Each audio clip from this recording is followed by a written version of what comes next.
how do you prioritize food? And so the first argument is, why would you prioritize food? And you'd prioritize food if you want healthy environment and a healthy body and sort of public health and longevity and all these other things.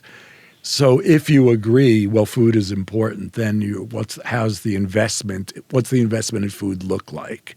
And my argument, and this is, you mentioned Community Kitchen, not by name, but our nonprofit Community Kitchen, but many people's argument is, we have a Department of Education, no one asks it to make money. We have a Department of Transportation, no one asks it. And the military, da-da-da-da. There's all this stuff that we invest in for our common good, and we don't invest in food for our common good. And once we do that, we can start to, quote unquote, fix things. And in order to do that, you have to wrest it away from these gigantic food corporations. Yeah. It's breaking bread. Well, this is a real treat. Thank you for being here. Thank you for having me. Yeah, I mean, you can't be in the bread world, food world without running across your name for what seems like decades now. Yeah, the bread is relatively new, but the food world thing, it is. It's going on 5 decades. Yeah, 5 decades. Like finishing, going on 50 years. Amazing. 45 years, I think. 46 years since I wrote my first piece. That's wild. It was a long time. I mean, just telling people that I'm in comedy. It's, there's a lot of comedians that come on this podcast. The real celebrities to me are food people. And when I mentioned your name, we were going to sit down, everybody pops off with questions. Oh, I love that. Yeah, great. Everybody is very interested, and I've got some in my pocket. But I wanted to start with bread because you made famous the no-knead process. I made famous somebody else's process, but I mean, that's how the cooking legend is. No one from, invents anything. So, no, it's bread. I know. It's funny. We have this is called Breaking Bread, and Tony Shalhoub came out with a CNN show called Breaking Bread, and all my fans were irate, as was I. And what was his thinking? He's not a food guy, is he? He's not a food guy. And in the clips, it looked like he didn't even enjoy it. But it's a hard argument to make that I came up with Breaking Bread. Yeah, like that. Right. It's a hard argument to make that I came up with anything. But yes, I did write the no-knead bread story. I was just reviewing that with someone because I was trying to figure out. I mean, I'll tell you the briefest possible version of the story. Jim Leahy, who runs Sullivan Street Bakery, called me up and said, I have this new way of making bread. It's unbelievable. I'm like, I'm good. He's like, no, you're not. This is amazing. So I said, okay, we'll go over. And somehow it wound up that a video crew went with us. So I went to write this piece for the Times. I was writing at a column in the Times at the time. And someone said, bring a video crew. And this was really before everything was on video. It was 2007, 2008. Yeah. Someone's idea. Probably not mine, but no one else says it's theirs either. So someone's idea was bring a video crew. Uh-huh. We brought a video crew. Jim's no-knead bread is great. The story just took off. The video was like the first New York Times viral video. The story was #1 on the most emailed list, like forever. Yeah, and it wasn't, I mean, to me, it was a big deal, but it was funny being so well known for someone else's thing. But again, that's kind of how cooking is. It's not like you invent stuff. You put it together in a different way than people did before. Right, exactly. I know. Whenever you look at, there is good writing. I think my love for your work is that there's good writing around this subject. Right. Right. Thank you. If there's really good writing, then it really draws you in. But we're talking pancakes. I know. People are like, we love your pancakes. I'm like, they're not really my pancakes. They're like pancakes, I just wrote down the recipe. It's the regular recipe. Yeah. It's just making little tweaks here and there. I know. My wife is playing around with chocolate chip cookies right now, just trying to get it down. And it's amazing. There is no down. There's 1,000 ways of doing it. 1,000 ways. Yeah. It's really pretty wild. So that really did, hit the culture.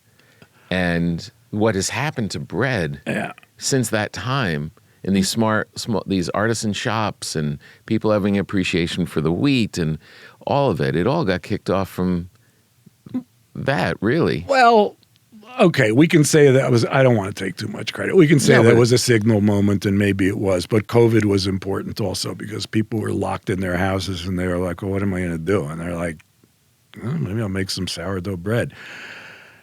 I think what's happening now, and obviously we're basing a business on this hope and assumption, what's happening now is people are understanding bread is not the enemy. Bad bread is the enemy. Exactly. And there is a whole lot of bad bread out there. Ton. And so starting a business that's making good bread and making it available to people, Yeah. our hope is that we're going to catch a wave on that. And it's time, because if you look at no-knead bread, and then no-knead bread was not sourdough. Sourdough is a naturally fermented bread. No-knead bread used commercial granular yeast.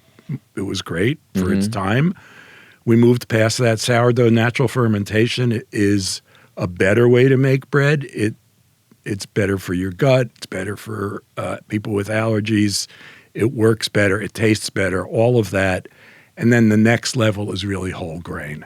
And you can't make good whole grain bread unless you use sourdough, unless you ferment it naturally. And that's how bread was made all the time until like 1875. I mean, 10,000 years, and then we screwed it up instantly, and it's been pretty bad since then. Yeah. And I think it's going to turn around the way, wine turned around, then coffee turned around, then all this other stuff has turned around. Bread's going to turn around. Yeah. Yeah, and it actually got worse. It got a lot worse for a long time. Oh, so many. And to the point where people were saying, like you said, bread was the enemy. And I would always go out there and preach, why have human beings been eating bread this whole time? Well, and now when it's my time to have some toast, I can't get a good piece of bread. Yeah, and it's the enemy, and it's going to kill me. And it's what's funny is that I don't know about you, when I was growing up, I thought Wonder Bread was perfectly fine. It was like, oh yeah, that's what bread is. It wasn't a bad product, honestly. Well, it was pretty bad. And then my grandfather would come over and he'd take a roll or a bagel or whatever, and he'd take all the white stuff out and like throw it away. Yeah. And he'd be like, I'm only interested in the crust. It's the only good part. And of course he was right. And we all discovered that as the years went by. And now we're discovering, bread can be delicious. It can be healthy. It can be a very plant-forward food that you should be integrating into your diet, and it is. It really is. Yeah. Once I started making it, I couldn't believe, because I would shop for my family all the time and thinking I was getting them nice bread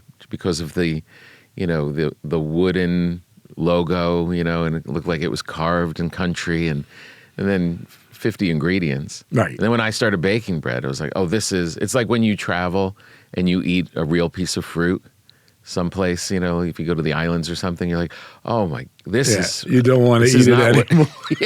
This is not what's in my supermarket. Yeah. It was the same kind of thing of just eating this real bread, and there was just no going back. It was just, but the thing, as I've been doing it, and it's just kind of grown, and people started knowing me for bread and this podcast. I don't really truly understand how it's taken over my life. There's something mystical to it, the power of that. But on a business sense, people are always like, would you sell your bread? And I'm like, it's bread. I'm not selling bread. It's hard to do that, but you've kind of cracked it. I think we've cracked it. You'll see. It's really good bread. It's you brought me some majority whole grain. I brought you 3. I brought you a cornbread, which people go insane for. Cornbread? It's like wheat flour, corn flour, really? Not cornmeal, but corn flour. Baguettes that are 50% wheat and 50% white. 50% whole wheat and 50% white. And then that whole wheat that I had to eat some of this morning, which is why you're getting 3/4 of a loaf. You took a slice. That's amazing. That's whole wheat, and that's really, really good. That's so funny. I've done this on my podcast. Of course. I'm like, come on. It's the only bread I have in the house. I'm having some toast. I need some toast. This is really quality stuff. We were like, are we going to have some toast this morning? And I was like, I was going to bring that to Tom. But yeah, let's have some toast. Yeah, totally acceptable in my book. So what's the process? How are you getting this bread to people? Our baker is freezing it, and it's getting shipped frozen. And the thing about bread that people don't know, and this is especially true of whole grain bread, it's very tolerant to freezing. It reheats beautifully. This has all been frozen. I reheated it this morning. This is all reheated? Yeah. But if I was going to, it'll be good now, but if you put it in the oven for 10 more minutes, it would be even better. So, I mean, I love that you're eating on the air. Got to go away from the mic. The good thing about bread is it's not too chewy. It's quiet. It doesn't drive people completely insane. It's not sloppy. This cornbread's good. Yeah, that's my daughter Kate's favorite is that. She's in this business with us. In crust we trust. I love that. Cute. Cute. Anyway, we're freezing it. So you freeze we're it. shipping it in boxes to people's doors. And the best thing to do is thaw it and then heat it up. But you can reheat it straight from frozen. You can freeze it and thaw it and freeze. I mean, you know this from being a home baker. You Yeah. can freeze it and thaw it and freeze it and thaw it and freeze it. It doesn't care. No. It's like incredible. And whole grain bread doesn't get stale as fast as white bread. It doesn't get No. moldy the way white bread does. You can sit it on the counter for days. It's Mm-hmm. fine. So we think the logistics are just going to get easier and easier. I mean, a lot of this is, the shipping stuff, frozen technology really matured during COVID. Okay. Like when you could start ordering ice cream online, that's when that first happened. I think Yeah. it was Jenny's. That first happened. I was like, what is going on here? What are these people doing? They're shipping me ice cream, and they were. Yeah. It was expensive, but Yeah. there it was. So that was sort of a game changer. What we're looking toward doing now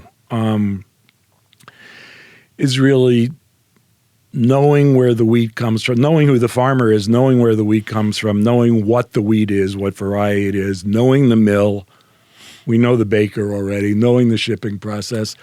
Really doing, I said this before, but really doing for bread what's been done for really coffee is probably the best example, wine, beer, all these things where you went from it's a commodity, it's kind of we need it, but it's not very good, to like we know how this is being made and we are making it right. And we're on that road, but it's only going to get better. The stuff's only going to get better. You just launched it. Yeah, we launched I guess in April, so 2-3 weeks ago. 2-3 weeks ago. Yeah, we wow. just launched it. Wow. We had a little Mother's Day promotion. We sold a little. We're not, we're trying to figure things out. Trying to get it out there. You can't wait for everything, all your ducks to be in a row. We can ship it. It's really good. Yeah. People are buying it and liking it. There's some things to work out, and it's really brilliant. going well. It's brilliant. I mean, just to be able to have like this quality bread in your freezer waiting for you, and that you can, because as a home baker, it's a 3-day process. Well, here's the thing, Tom. You stop being a home baker when you start buying this bread. That's the price. That's the problem. I know. I haven't baked bread in weeks. Oh, really? Yeah, you have because bread why? everywhere. Yeah. I have that. I know. And also, here's But the in other a thing. pinch. I'll say this and then anyway. Yeah. When I baked with this guy who's baking this for us, I gave him the recipes. I brought the starter and I brought the flour. And I said, Right. here, use this.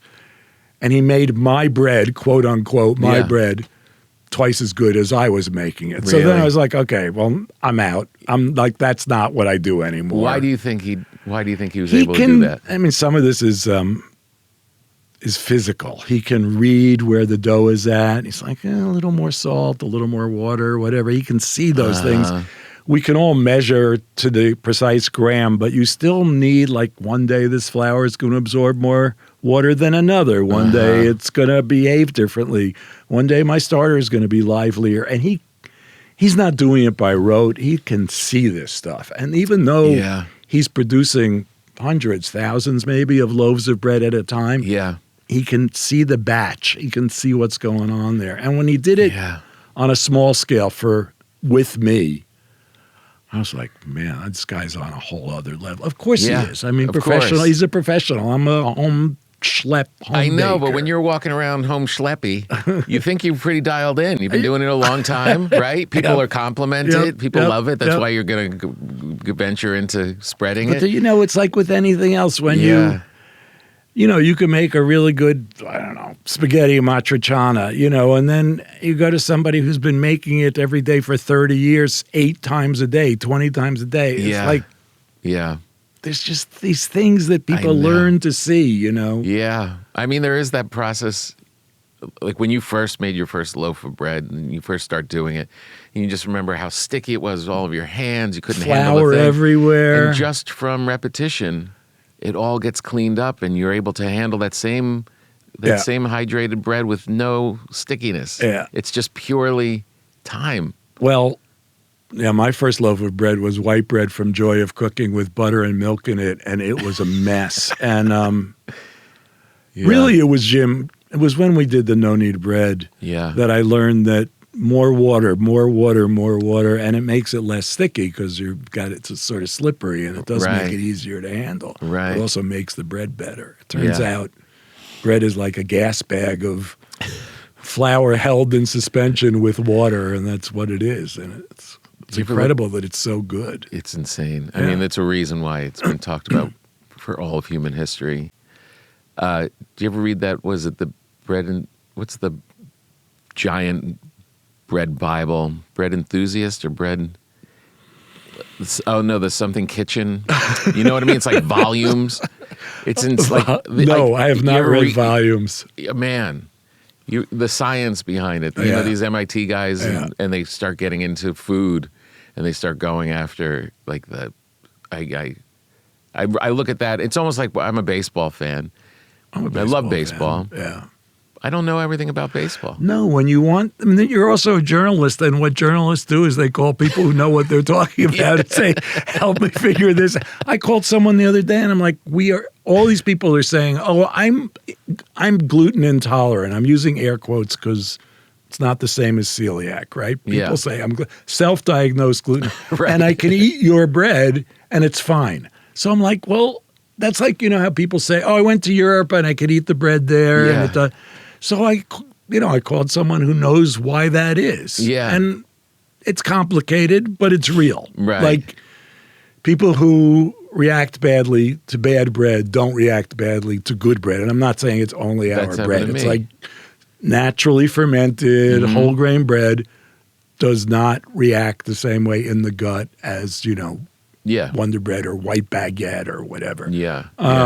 But I don't know why that is. Right. Now I could explain it a little bit, but it's unknowable. It's amazing. Like there's no really mastery. There's no mastery. You just have to. There's the amount of information in the world is so crazy. Especially if you want to spend time learning about baseball or music or whatever. Yeah, right. If you have one other thing that you're interested in. This is who are you a baseball fan of? Well, the Yankees, I was a Giants fan, but they moved to San Francisco when I was 9. So I was sort of teamless until I moved back to New York. I was living in Massachusetts. I couldn't root for the Red Sox. I didn't have anybody. And then I wound up a Yankee fan, which is sort of default for New Yorkers. Yeah. Yeah, me too. My grandfather was Yankees, so luckily I'm stuck with them. Thank God they didn't. Yeah, but aren't you living in L.A.? You could be rooting for the winners now. Oh man, I know. I was at that game when the year before when it was the Yankees against the Dodgers and Freddie hit that grand slam home run off Nestor Cortez, and I was there as a Yankee fan. But the joy from that state when he hit that, the explosion of joy in that stadium. Even though it was against everything that I was rooting for, you couldn't help it. It was just so fantastic. I've been at games like that. I was at a Twins, I can't remember where Angels Twins game when Twins were up 8-0 and the Angels came back late in the game and won a playoff game in like 2000, 2001. I don't know. Yeah. I'm not good at this. I'm really, I am better at talking about bread than about, I have no memory for dates. I'm the same. Yeah. I'm the same. When people are just rattle off the play in '98 that I forget it. Well, there's idiot savants out there like Bill Simmons who can just remember everything. Exactly. Unless he has a really good producer who's got notes in front of him all the time. I don't know. You've written how many books? 20 something books. And I saw a comment as I was complimenting your writing that you were starting. It was an interview about the nonprofit. And you were saying that you wanted to take a step back from writing for a while. Was that? Tell me about that, because it's you've been writing for a very long time. I'm writing, but I'm not doing journalism. And in 2015, when I left my Times columns, and I'd had 3, I left those behind. You had 3. Well, I was the minimalist for 12 years, 13 years, and then I was the Times Magazine food writer, columnist for 4 or 5 years, and I had the opinion column at the same time. Right. So I had 3. Wow. Not all at once, but I had 2 at once. When I left, I had this withdrawal period, and I mean, it's funny because I had weekly deadlines, and sometimes 3 and 4 deadlines a week for my whole career. Yeah.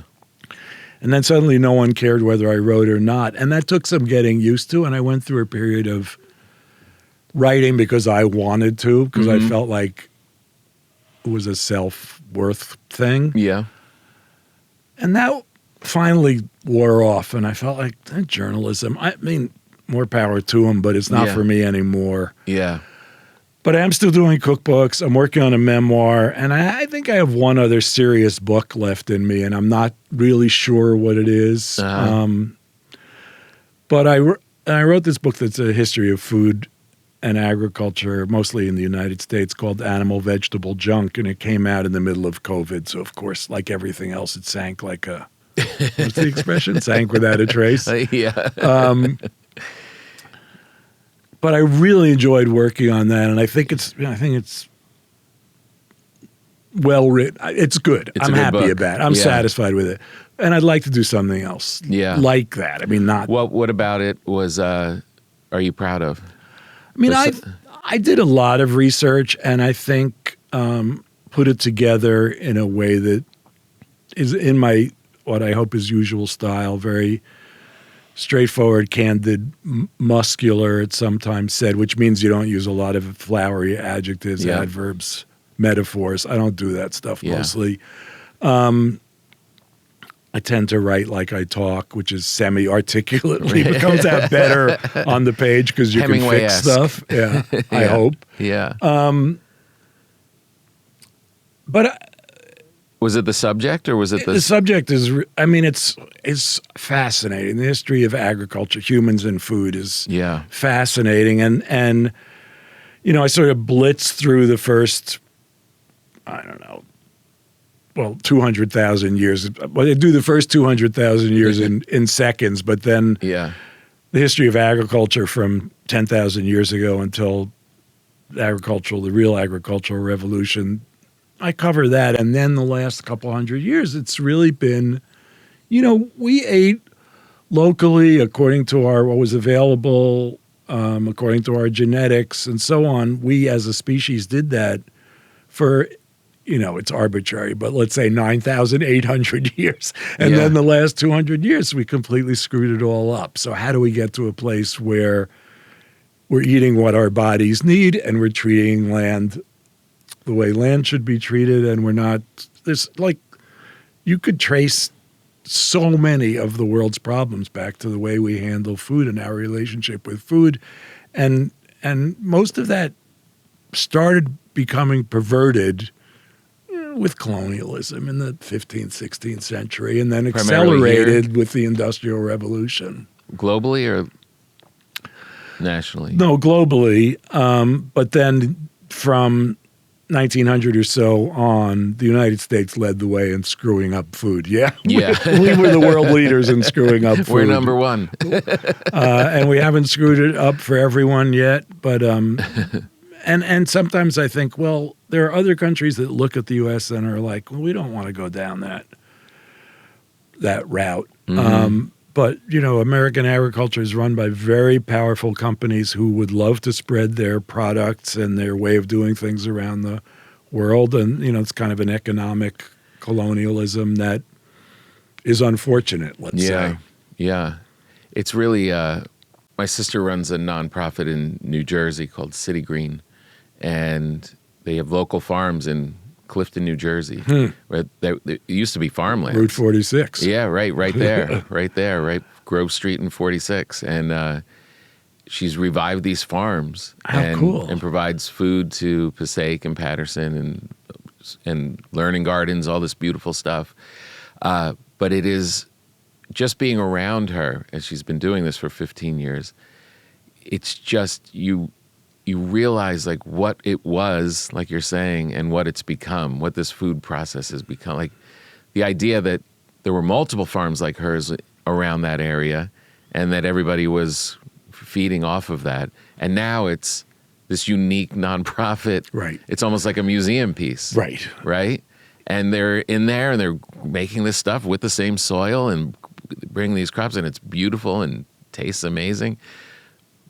But then if you were to go to the supermarket and get your food for that day, who knows where that came from? Yeah, it came from California, unless it came from Mexico, unless it came from Peru or whatever, China. God. I mean, there are still, my partner also runs a food nonprofit that encourages people like your sister, works with people like your sister to help them do their work. And we travel a lot, and when we travel, we look at food stuff. And there's still, even like Rome, is still, you drive 5 miles from Rome, and there's real farms. Right.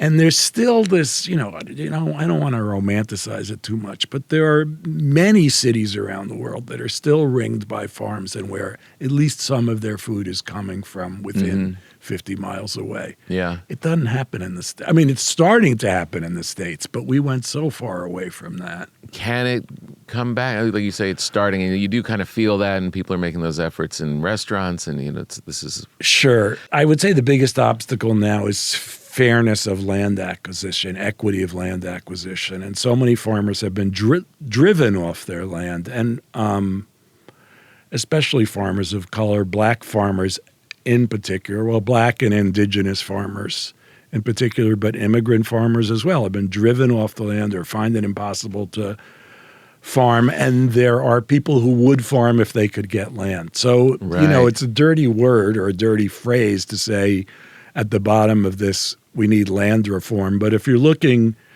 20, 30, 50 years into the future, if you want to see the future in a positive light, it's going to include land reform. It's going to include putting or helping people who want to farm get the land they need in order to farm. Because you can't buy an acre of land in New Jersey and start farming on it. It just, it's impossible. Just because the cost is so much, prohibitive. Yeah. So many answers around food are, how do you prioritize food? And so the first argument is, why would you prioritize food? And you'd prioritize food if you want healthy environment and a healthy body and sort of public health and longevity and all these other things. So if you agree, well, food is important, then what's the investment in food look like?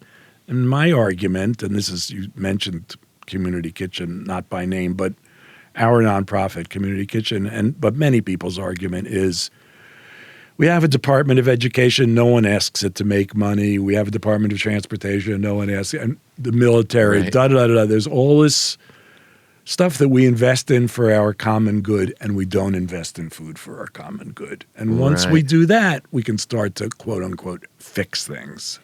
And in order to do that, you have to wrest it away from these gigantic food corporations who are just seemed, I mean, to the level, their dominance to the level of, we own these seeds is just... Right. We own the seeds, we own the manufacturer, we own the land. I mean, it's... Yeah.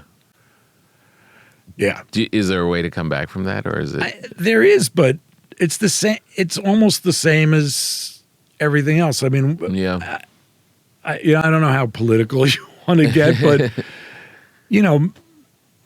most of my friends and I wake up every morning and say, "Well, what terrible thing happened yesterday?" And The answer to this is the recovery of power by the majority of people in this country, and then we can start to make changes that move us in the right direction. I will say, if you look at the last 50 or 100 years, a lot of really good things have happened, and the pendulum swings back and forth. I do believe the arc has been towards progress in the last 75 years anyway. Mm-hmm.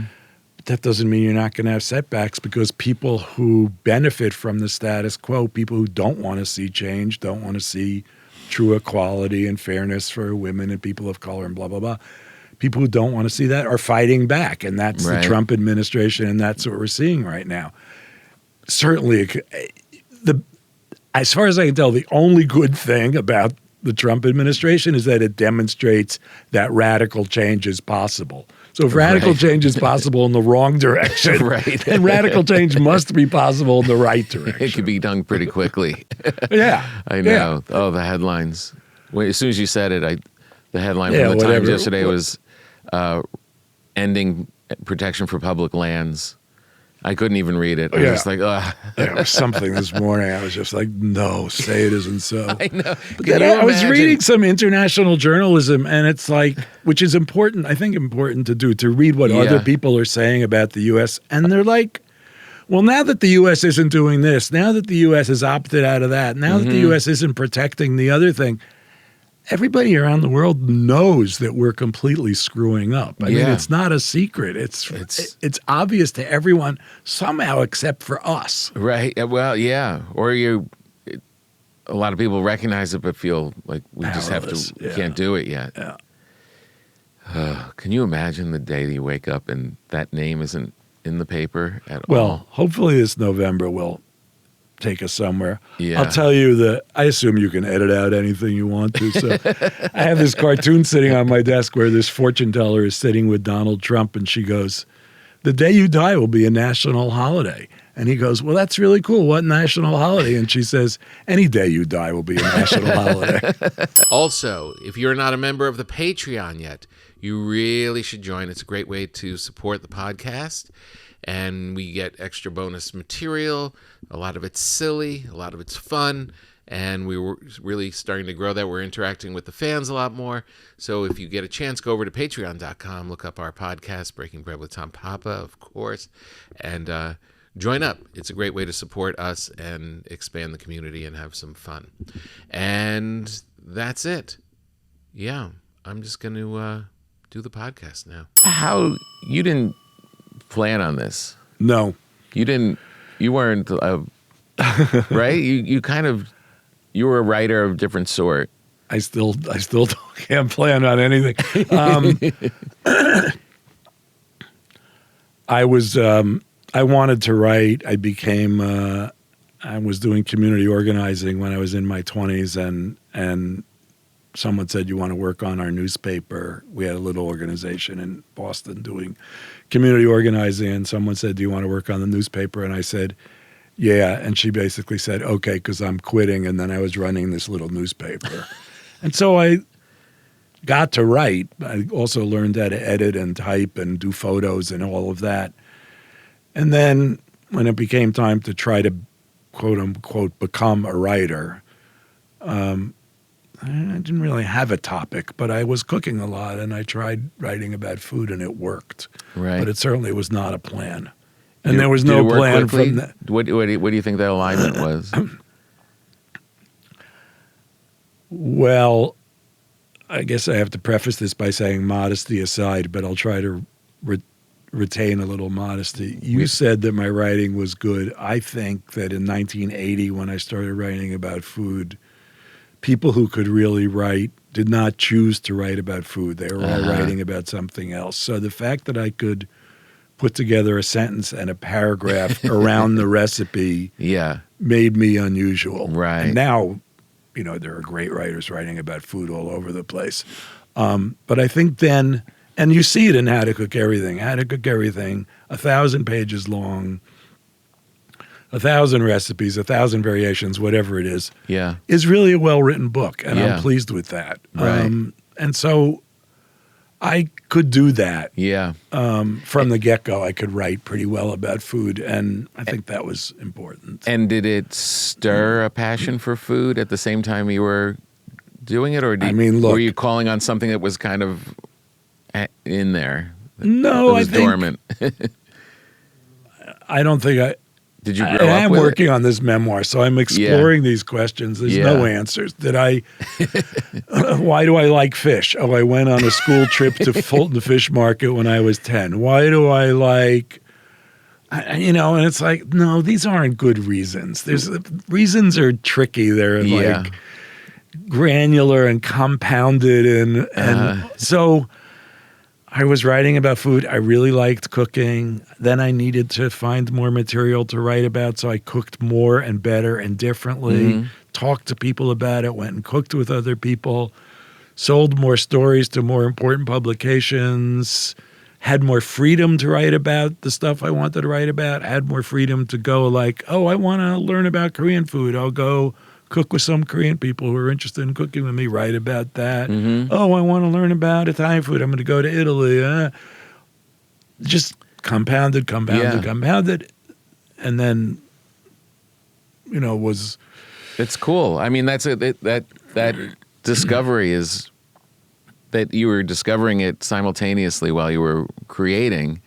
That's cooler than when I was 10, I went to the market. Yeah, it is. It's the real story. And also I was lucky enough to become interested in and have positive reinforcement around food as opposed to, I don't know, concrete, which I'm sure you could make an interesting career out of studying concrete, but I probably couldn't have. Yeah, but as a journalist too, you could have ended up covering really heavy stuff, or really the boring ugly stuff. Or boring, right? Even worse. I did, and of course these things are of interest to people who are involved in them, but I did spend a year covering a local zoning board and a board of appeals and the local education system. And, of course those things are important and interesting, but if you wind up doing that for your whole life, I'm not sure you're happy as a journalist. Yeah, I bet that guy knows a lot more about baseball than we do. Right. Yeah, it is an interesting thing. Do you find that when you're looking at like the memoir and you're kind of exploring that and your other book that you mentioned, those are more solitary pursuits? You're kind of... Is journalist, I guess my question is, writing as a journalist, is it less solitary than when you're writing? I think when I cooked all the time and wrote about food all the time, wrote about cooking all the time, I was out in the world a little more. I am spending more time alone. I think in part that's about the memoir. But look, I'm not a journalist anymore. I'm doing a bread business. Yeah. I'm running a nonprofit, or I'm involved in running a nonprofit. I'm writing a memoir, thinking about other things. I don't go out and cook with other people as much as I used to. Right. And I go to way, way fewer restaurants than I used to. That was my next question. Well, I am not a fan. Restaurants, I am not a fan. Really? Why? Well... The trend or the... I'll back off of that a little bit. I'm less of a fan than I was.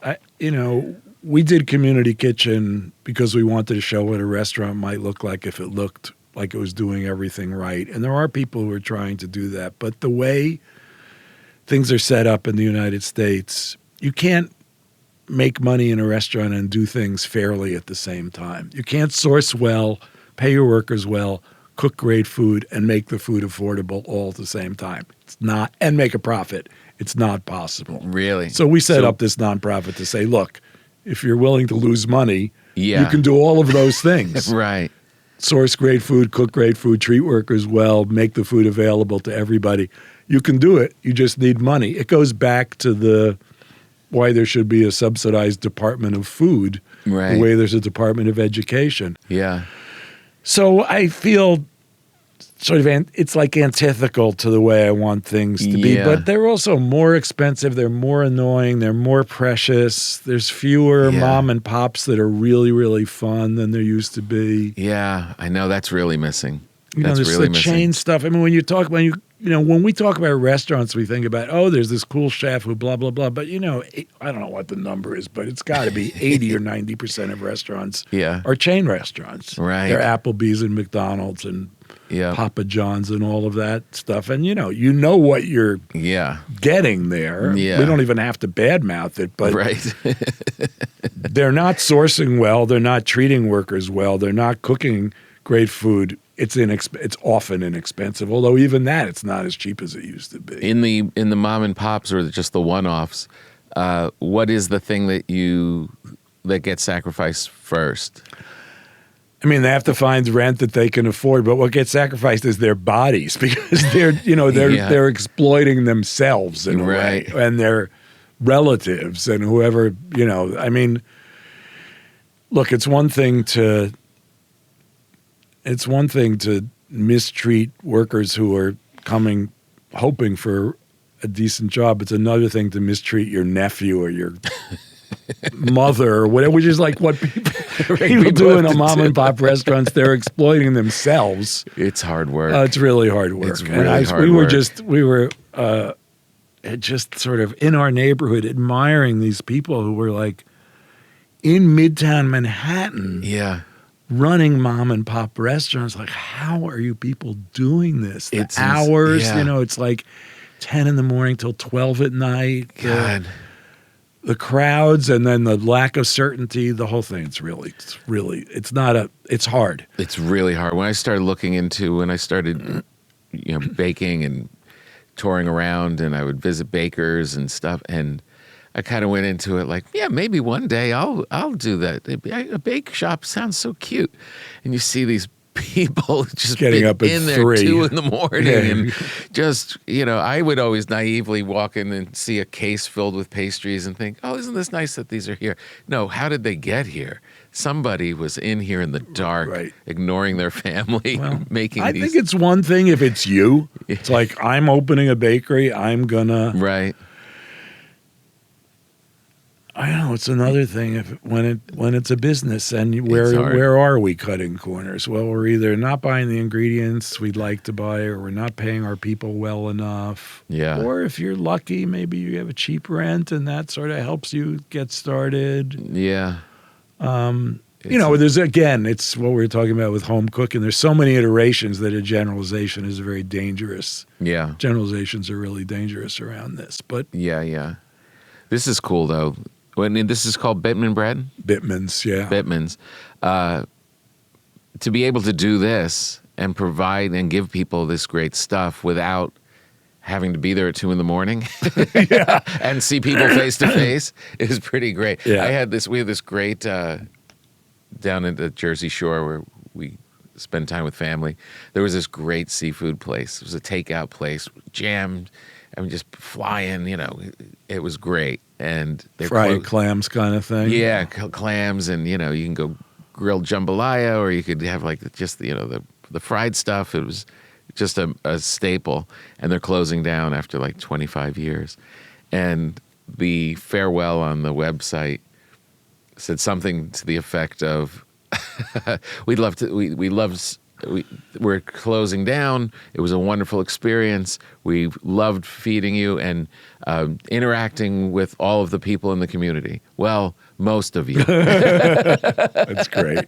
And that part of it, of having to deal with people's demands, is so. Yeah. Well, that's got to crush you. if you're a public facing person and you like that, more power to you. Yeah. But people have gotten so specific about their wants and their, right? All it There takes is that. is just being online behind someone at a Starbucks or whatever, and there's 25 people behind them, and let me tell you how I want it. Just That's been encouraged, I guess. Yeah. Is there a favorite how to cook book of yours?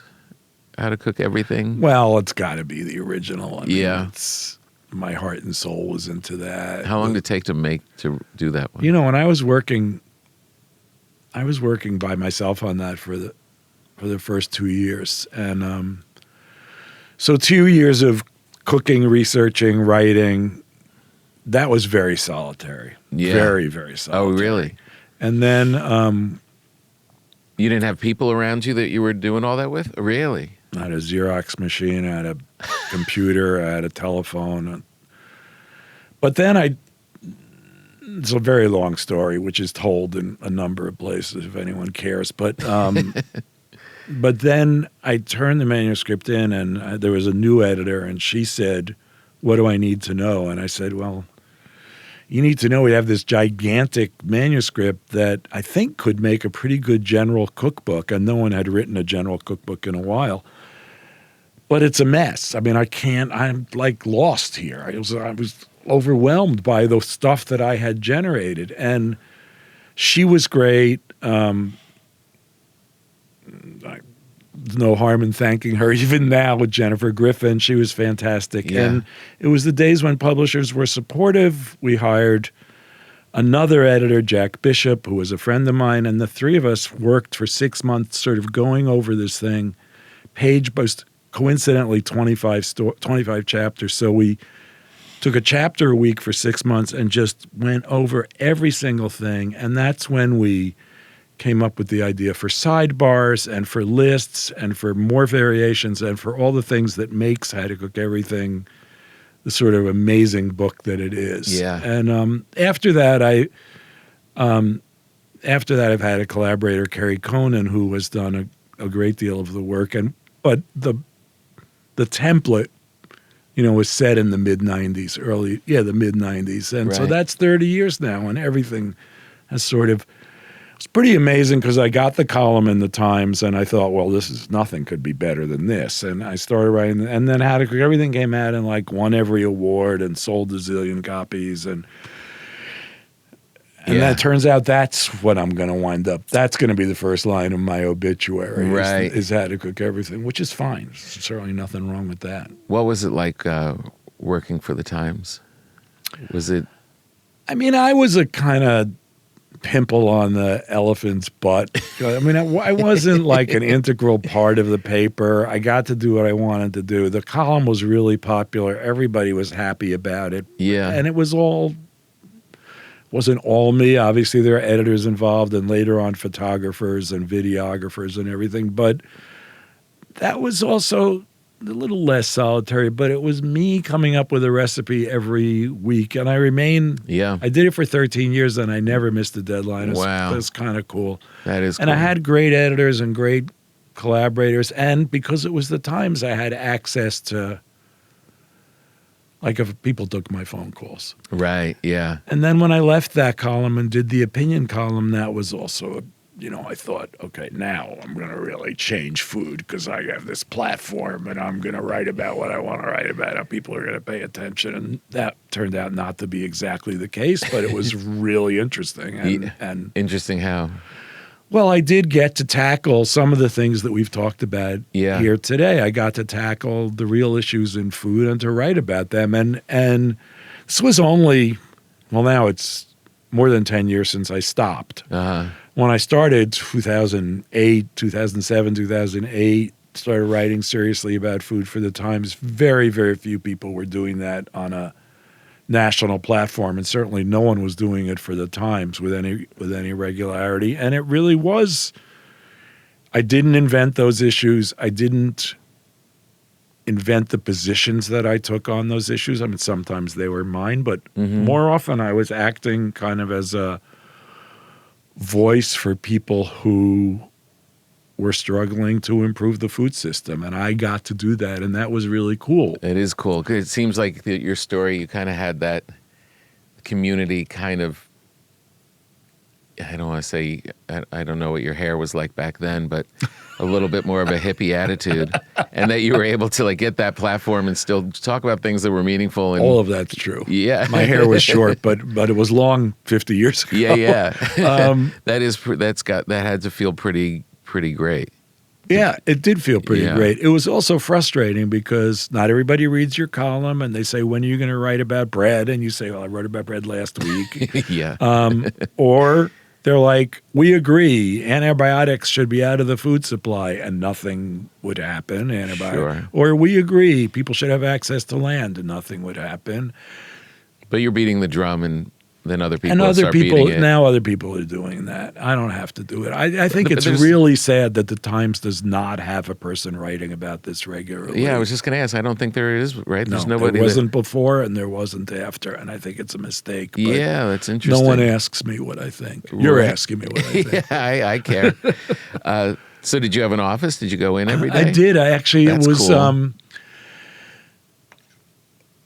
Let's see. I started writing The Minimalist in 97, and we were still in the old building, which is on 43rd Street, which was kind of, I don't know, slum is probably the wrong Well, word, but compared it to was the a new one. mess. Yeah. And then they built the new one, and I did get an office over there. And when I got the opinion column, I got an even better office, and I loved it. It was Yeah. really a community. It was before before COVID, obviously, so it was before people started working at home in Right. great numbers. And the people were fantastic, and it was great. I did go in. I was living in the city. I went in every day or almost every day. Yeah. And I loved it. It had to be great. And then I left, and then there's COVID, and it's not like that there anymore. I don't know it firsthand, but Yeah. I know most people don't go in, so it can't have that sense Wow. of community. Most people don't, even now. Jeez. So that's And got to I be think something's that's lost there. I think that is a loss for us Yeah. as a community, also as a country. I think Yeah. not talking about the Times, but I think to the extent that we're atomized and isolated and we're not in community, I think we don't know each other. It's a problem. It is a real problem. It seems like some are starting to require that people come back, and they're starting to see that we have kind of lost something. It seems like these corporations across industries are starting to ask people to show up. Right. I think from a profit perspective, it's a mistake to have people not be in the same room. But from a community perspective, it's a mistake it's unfortunate that we're not in community with each other. Yeah. And there's two different worlds here. The business world is making a mistake by not having people work together. But we as humans are making a mistake by not hanging out. Yeah, I know. It's I feel like the younger, like my daughter's just out of school, and it seems like they kind of recognize that. They see as this is our time to hang out and not, I think that's right too. My Yeah. kids are like that too. They really have friends, and they really try to see people, and they try to meet people they don't know also. They try to live in their neighborhoods. Right. Yeah. Yeah, and they go out to events and they do all the stuff that I say no to because I've run out of steam. But that had to be a great time. I mean, man, in New York at the Times, Yeah. having stuff coming out. Yeah, I mean, that was really cool. that had was to be cool. Yeah, I went over and visited. I brought my daughter to see Sam Sifton. He took us through. I forget what we were doing. He had put me in the Times as making a bread. It was actually a really important moment because I had been making bread for 6 weeks. And somehow he heard that I had a sourdough starter, and they did a story on bread again, and we became friendly after that. And he brought my daughter through, and just to be like a college student, kind of who has a writing interest, and just to walk through that building and see all these young people and older people just mixing, and Yeah. it was inspiring to both of us. Yeah. Yeah, it was really pretty great. To be cut loose of the journalist deadline, that had to be a relief, but also disorienting, I would think. Yeah, as I said, it feels like a little bit of an addiction. I mean, when I was really young, when I was in my 30s, there was a period I had 3 or 4 deadlines a week. God, that's a lot. And then by the time I left the Times, I was down to 2, but they were high pressure deadlines. I mean, you don't want to You can't miss that. you don't want to screw up writing for the Times. And Yeah. mostly I was lucky or smart enough not to. So but it's funny because food was always, it's not so much anymore, but food sections always happened on Wednesdays traditionally, which came from the fact that women's pages happened on Wednesdays in the old newspapers. Right? So Tuesday was just always this day of very high anxiety for me. Yeah. And Wednesday was this day of great exaltation and relief, right? Yeah. And then Thursday was kind of a day off. And then Friday, I'd start to get a little antsy. And the weekend, what am I doing? Da, da, da, da. And Monday and Tuesday are like, Yeah. And that just never stopped. And I think when it did stop, there was just this withdrawal period from this cycle that I knew. I didn't particularly love the cycle, but it was my cycle. Yeah. And I Yeah. think anyone Adapt to it. who's had a column for any period of time will say the same thing. Yeah. Yeah. Just that thing. I was never a journalist, but I did a But thing. you're a journalist now, so Yeah, but I did for the writing aspect of it, for Prairie Home Companion, which became Live from Here, I would do this 5-minute monologue every week. And it's similar, that thing of, yeah, you oh, had it's to done, write it was that. great, and we Right. hit it. And you have relief for like you said, like 24 hours. And then it's, oh, shit, here we go. Frank Rich said, when I got the opinion column, Frank Rich said to me, yeah, it's really great, only it's like being tied up under a windmill. The blade comes down and you duck it, and then you look up and it's like, oh no. I never forgot that.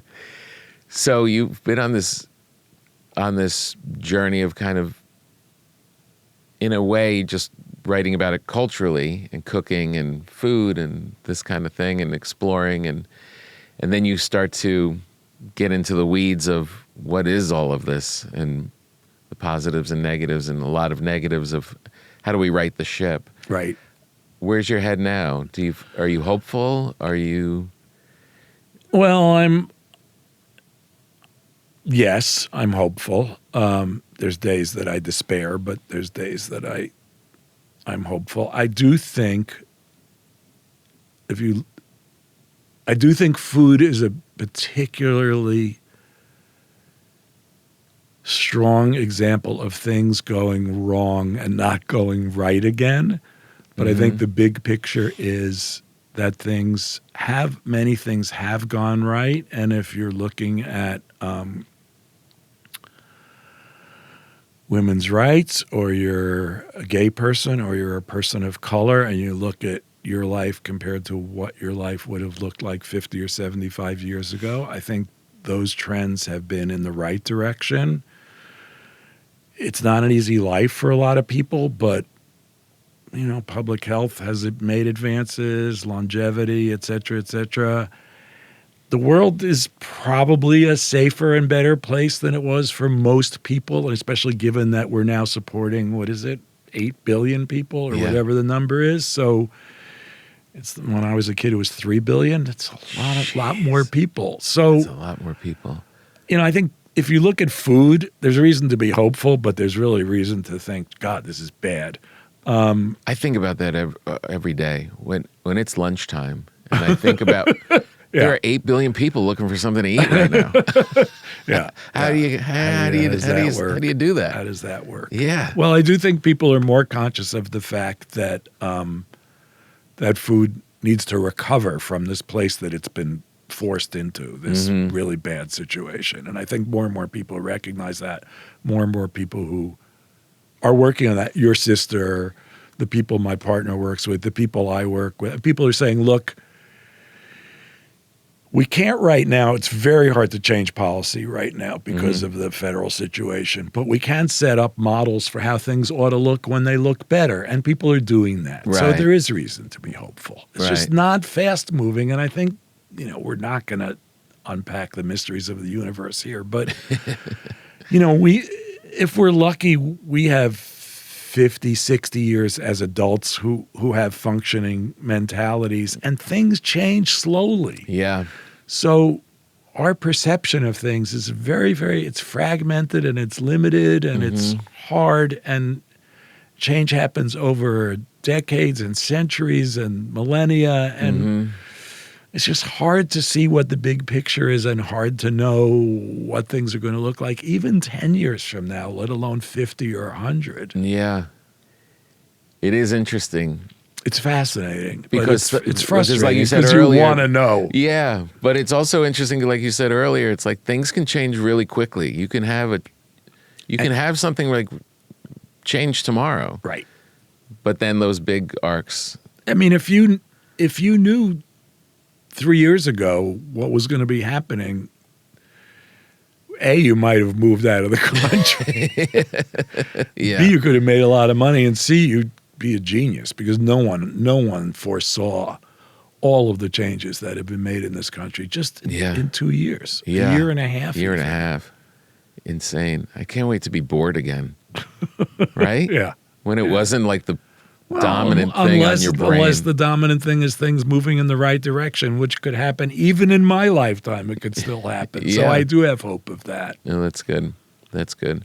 Well, I like hearing that from people who really think and are thoughtful and expressive and creative, and I'm always hoping for hope. Yeah, I'm hoping so for it's hope nice. too. It's nice to hear that.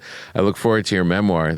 That'll be cool. I look forward to it also. I'm trying to finish. Yeah. How much further you have to go? I mean, I think I could have a draft by the end of the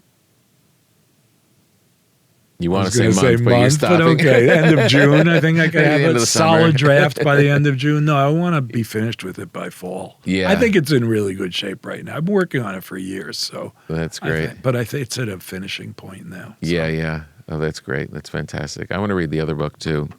But I'll more than send that, you a copy. yeah, I would love that. And congrats on the bread thing. This is to crack this, to get this kind of bread in people's homes is that's an achievement. That's another way of kind of cracking. Like, how are you doing this? You know, someone that bakes really good bread, to see good bread that you're going to get in the hands of people is. You'll like that bread. You may stop baking. That's the bad news. But, if you love it, you'll keep doing it. But Yeah. And I love baking. But once this stuff was in the freezer, I'm like, I'm not going to go bake bread. I'm going to take this out of the freezer. I'm not going to start stirring this, having my wife feed the starter when I'm on the road. Exactly. My starter, I'm sad to say, is pretty much dead. Oh, no, really? Well, it lives elsewhere. Yeah. But yeah, I've given enough It of it just moved away out. so that if I want to start it again, I just have to ask some people to bring me a little. Yeah, But, it's like I kids who left the really home. have not baked bread in weeks or months. Really? Yeah. Oh, man. I don't like to hear that. Well, you've had a bunch Taste of years. it. You'll Yeah. see. Yeah. It's really good. No, the corn one's really legit. Well, thank you for this. This was really Total This fun. was really Thank you, great. Tom. Yeah. Yeah. And much success, and come back with your next endeavor. Will do. All right. Thank you. Take care.